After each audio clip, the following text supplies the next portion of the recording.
Hi everyone, thanks for being here. I'm Lou. Welcome to your July monthly forecast. Okay, so this month we begin the Venus retrograde. This is a really exciting and powerful time this month. So that starts in Leo on July the 23rd, but she'll be in the pre-retrograde shadow for the whole of July. So we'll be feeling these themes coming out in our lives, and we'll be able to apply ourselves to these themes for the whole month, and then into August and September, and all the way into about mid-October even. The overarching themes of Venus in Leo, it's all about love, and it's all about the hearts, the heart space. And so there'll be a lot of heartfelt emotions. There'll be a lot of boldness in love and in relating and in communicating love. I expect there'll be a lot of expression. There'll be a lot of outpour of love, like of the heart's desires. So this doesn't have to be romantic, although for a lot of people it will be. This will be about creativity as well, and about how you express yourself creatively. And so I have actually made a separate video that is just for the Venus retrograde. So if you want to work deliberately with this energy, or if you want to see how this is going to manifest in your life, and what you can do to shape this energy and shift how it manifests in your life, all that information is in that video. It's an extended video. It's very in depth, and I do a tarot card reading for each zodiac sign in that video. So highly recommend that you watch it. It's got a lot of information in it. So I'll be releasing that closer to the Venus retrograde around July the 23rd. Make sure you subscribe to my channel so you get notified when that video is released. And yeah, let's get into the forecast. I wish to acknowledge the traditional custodians of the land that I'm working from today, the Kumbankia people, and recognise their continued connection to their land and their culture. I pay my respects to the elders past, present and emerging, and I acknowledge that this is and always will be Aboriginal land. Hello Sagittarius, welcome to Cancer season. So we open up the month with the sun traveling through Cancer, which represents your 8th house. So this is a month where things may shift for you. There could be a major shift. There could be changes that on an emotional level, on a deeply emotional level. It's a really good time to investigate where you sit with that, to do this like personal inventory about how you feel about change, and how you feel about the direction of your life, where you want your life to go. Things can end, like the 8th house is the house of death and rebirth, so things can end and things can begin with the sun there in the 8th house.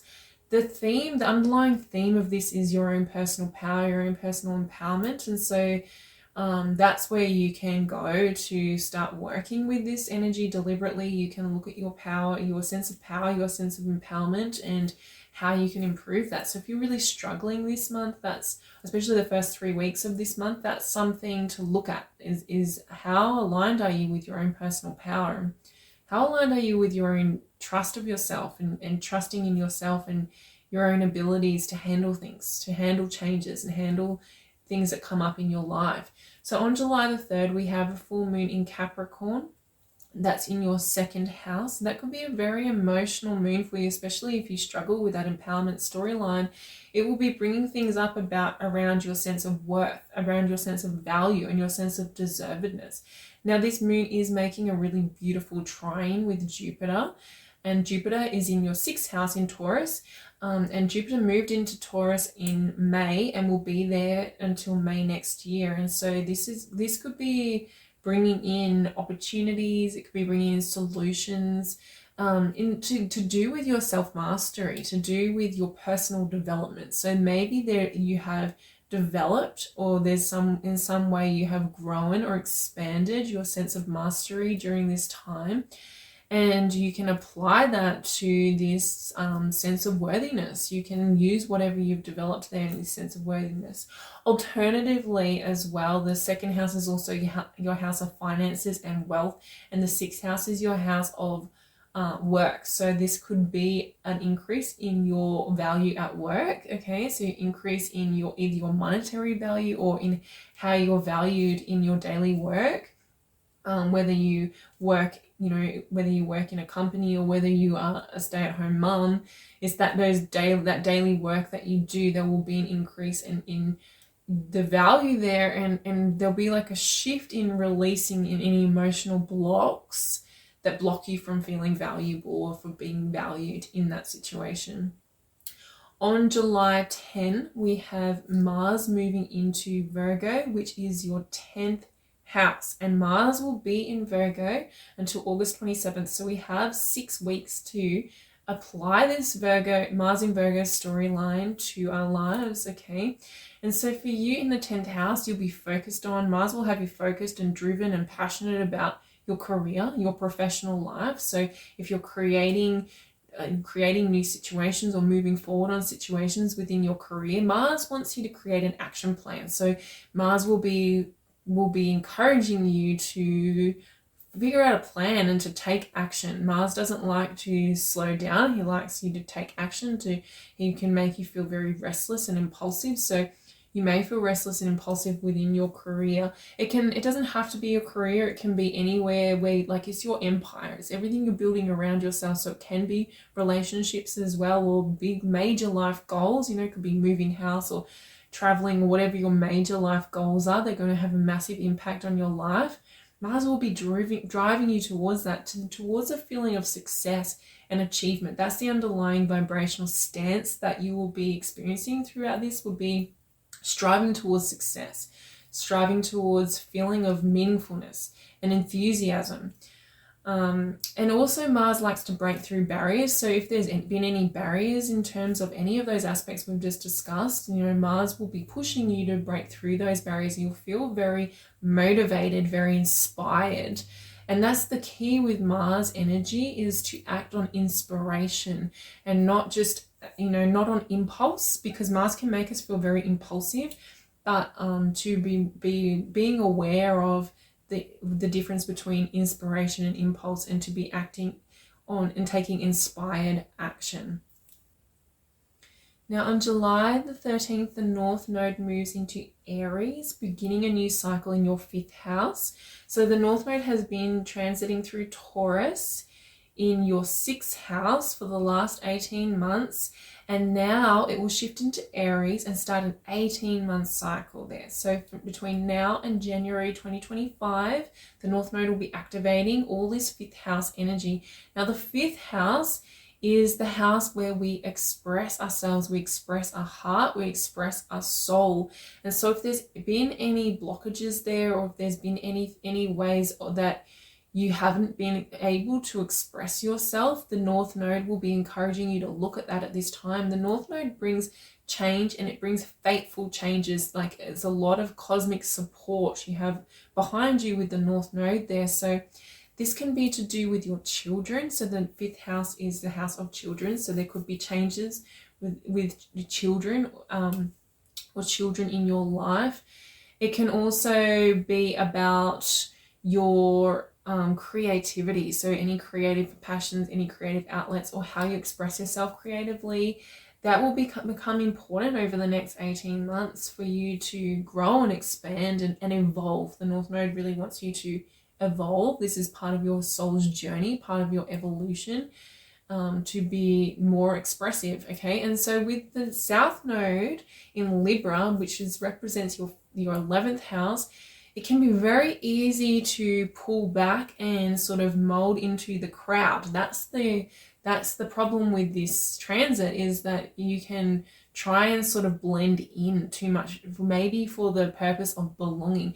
Belonging will feel really easy to you with the South Node there, which is a nice thing. It's really nice to feel a sense of belonging, but this is about being careful not to fall into that and move away from the work of the 5th house, because the 5th house requires you to be an individual. It requires you to be brave and boldly, uniquely yourself. It requires you to kind of step into your ego. So this is like this challenge between the ego and the egoless, and between the group mentality and your individual mentality. So there will be challenges there for you to overcome. This is about being confident. It's about your self-confidence, to follow your desires. The 5th house is the house of your desires, your heart's true desires.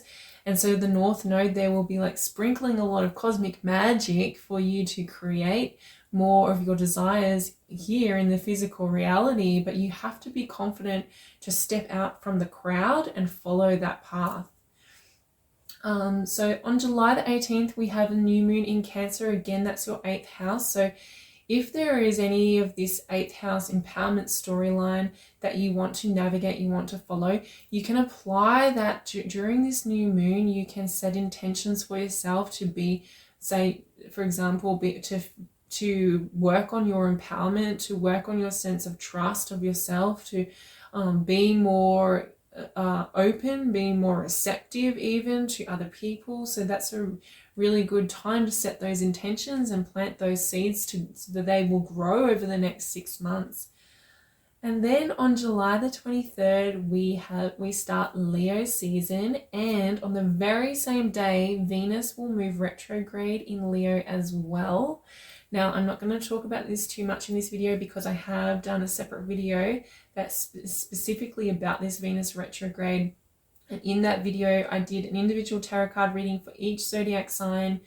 And so there was a lot of information. There was so much information in there. So I highly recommend you go and watch that when I release it closer to the date, closer to July 23rd.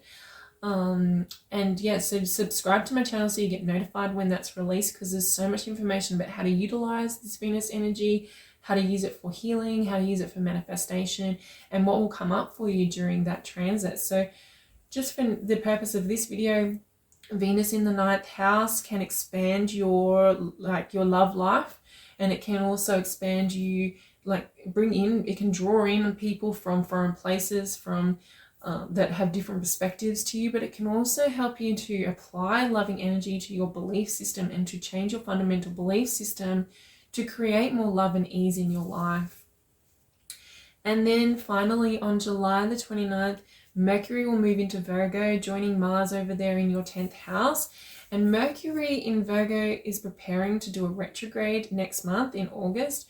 And so we'll talk way more about that in August, but there's this overlapping of the Venus retrograde and the Mercury retrograde. So August is going to be quite an intense month, quite a very personal month. It's going to bring it back to ourselves very personally, and there'll be a lot of work for us to do. So we'll talk about all of that in August.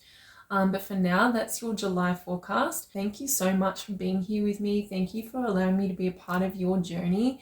Have a really great month, and I'll see you next month. Take care.